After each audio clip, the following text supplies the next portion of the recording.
వరంగల్లో అంతర్రాష్ట్ర దొంగల ముఠాలు వణికిస్తున్నాయి. ఇక వరుస దొంగతనాలతో ప్రజలు హడలెత్తిపోతున్నారు. ఇక నగరంలో వరుస దొంగతనాలతో పోలీసులు అప్రమత్తమయ్యారు. దీంతో రాత్రి వేళ పోలీసులు గస్తీ ముమ్మరం చేశారు. స్వీయ రక్షణ కోసం స్ట్రీట్ సేఫ్టీ టీమ్స్ ఏర్పాటు చేశారు. అలాగే పలు కాలనీలలో రాత్రిపూట యువకులు కర్రలు చేత పట్టుకొని అప్రమత్తంగా వ్యవహరిస్తున్నారు. దొంగలను పట్టుకునేందుకు పోలీసులు తీవ్రంగా శ్రమిస్తున్నారు.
రైట్, బ్రేకింగ్ చూస్తున్నాం. వరంగల్ను అంతర్రాష్ట్ర దొంగల ముఠాలు వణికిస్తున్నాయి. ఇక వరుస దొంగతనాలతో ప్రజలు హడలెత్తిపోతున్నారు. ఇక నగరంలో వరుస దొంగతనాలతో పోలీసులు అప్రమత్తమయ్యారు. దీనికి సంబంధించినటువంటి పూర్తి డీటెయిల్స్ కూడా మా కరెస్పాండెంట్ తిరుపతి అందిస్తారు. తిరుపతి, చెప్పండి.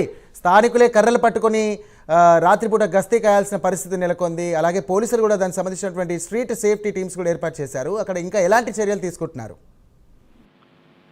సాయిరామ్, గత కొద్ది రోజులుగా వరంగల్ నగరంలో అంతర్రాష్ట్ర దొంగల ముఠా సంచరిస్తున్నట్టు తెలియడంతో పోలీసులు కావచ్చు, నగరవాసులంతా అప్రమత్తమై అంతరాష్ట్ర ముఠాలకు సంబంధించినటువంటి గస్తీ పోలీసులు ముమ్మరంగా కొనసాగిస్తున్నారు. వరుస దొంగతనాలతో నగర ప్రజలు హడలెత్తిపోతున్నారు. ఇటీవల గోపాలపూర్ సంబంధించిన భద్రకాళి నగర్ లో కావచ్చు, ఇటు విద్యారణ్యపూర్ లో జరిగినటువంటి చోరీకి సంబంధించి కావచ్చు, వరంగల్ నగరంలో వరుసగా జరుగుతున్నటువంటి దొంగతనాలకు ప్రజలు హడలెత్తిపోతున్నారు. ఈ నేపథ్యంలోనే రాత్రి వేళ పోలీసులు ముమ్మరంగా గస్తీ కొనసాగిస్తున్నారు. పోలీసులు గస్తీ కొనసాగిస్తూ ఎవరైనా అనుమానితులు కావచ్చు, ఎవరైనా కాలనీకి సంబంధించిన కొత్త వ్యక్తులు కనబడితే తప్పకుండా సమాచారం ఇవ్వాలని పోలీసులు చెప్తున్నారు. అయితే అంతర్రాష్ట్ర ముఠా దొంగలు సంచరిస్తున్నటువంటి నేపథ్యంలోనే వరంగల్ నగరంలోని ఆ కాలనీలో వాసులు ఒక భయాందోళన చెందినటువంటి పరిస్థితి కనబడుతుంది. ఈ నేపథ్యంలో స్వీయ రక్షణ కోసం స్ట్రీట్ సేఫ్టీ టీమ్స్ ను ఏర్పాటు చేసుకొని సేఫ్టీ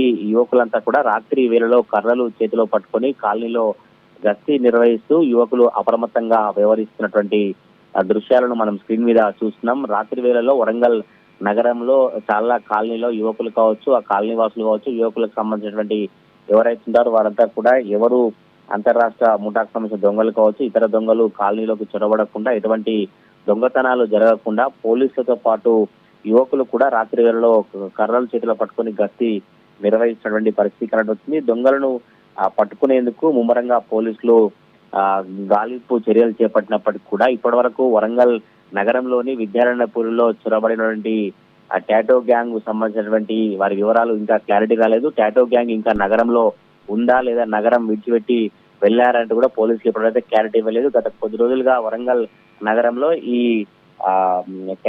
టాటో గ్యాంగ్ కు సంబంధించినటువంటి చర్చ కొనసాగుతుంది. టాటో గ్యాంగ్ కు సంబంధించి పోలీసులు కూడా ఒక క్లారిటీ ఇవ్వాల్సిన అవసరం ఉందంటూ కూడా వరంగల్ నగర వాసుల అభిప్రాయం వ్యక్తం చేసినటువంటి పరిస్థితి కనబడుతుంది. ఇటీవల వరంగల్ నగరంలో అంతర్రాష్ట్ర ముఠాలకు సంబంధించి దొంగలు రెచ్చిపోతూ దొంగతనాలు చేస్తున్న నేపథ్యంలో యువకులు కావచ్చు, పోలీసులు కొంత గస్తీ ఏర్పాటు చేశారు. Sairam. Right, thank you Tirupati.